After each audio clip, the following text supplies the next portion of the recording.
the presidential, or rather Form 34C that bears the carries the results of the presidential elections. They are transmitted to the National Tallying Center by the returning officer. And finally, the chair of the commission, that is Chebukati, will be announcing the final presidential results using Form 34D. So that is the path that the results get to follow. So as you can see, every level needs to be tallied and verified before they are made public. Again, the question of time comes into play. Looking at the number of polling stations that we had from that particular point up until they get to the National Tallying Center, it is a process that needs to be thorough, authentic, and verified. So we keep you up to date as we keep getting this information. Victor. All right, so this is a place to be. We are just about to finish here, paving way for the next team that is going to steer you for the next hours. We're giving you 24-hour coverage of this historic election. Already a number of polling stations arriving at the Bomas of Kenya, with Wafula Chebukati and his team giving you updated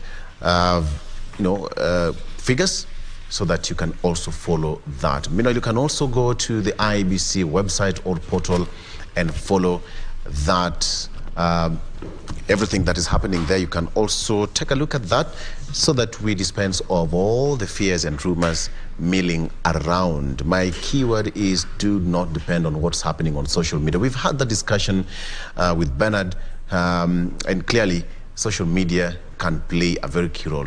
Impression is a panda, and it should be the same, and the case at this particular point. Just take your time, believe on the IBC, because the chair and the team are doing everything possible so that this is done within the timelines required by the Constitution. And all right, yes, Curio. It's a slow but sure process.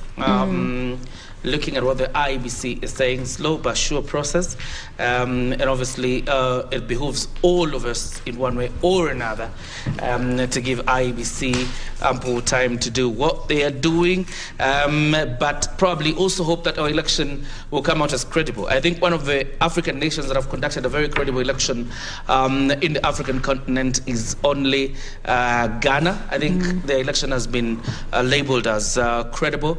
Therefore, it will be interesting to see again if Kenya can enter into the books of one of the African countries conducting a credible election. I've seen some results here from Elgeyo Marakwet, sent by one of our reporters, Peter Kipkoech.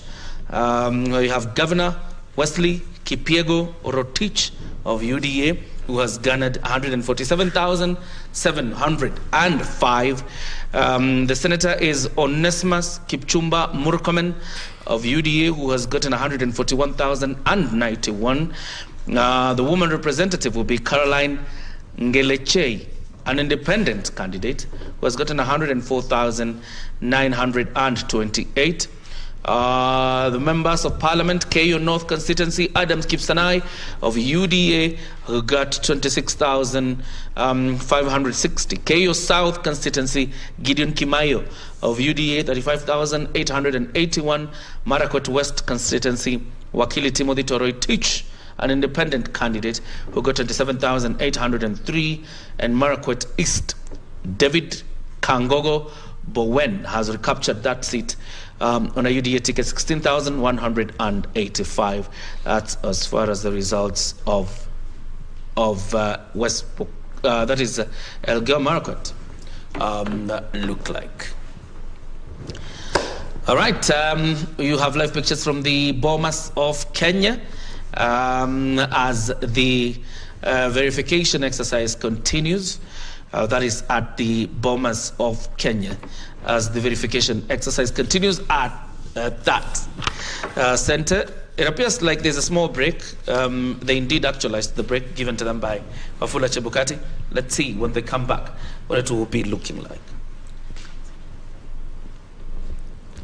Right.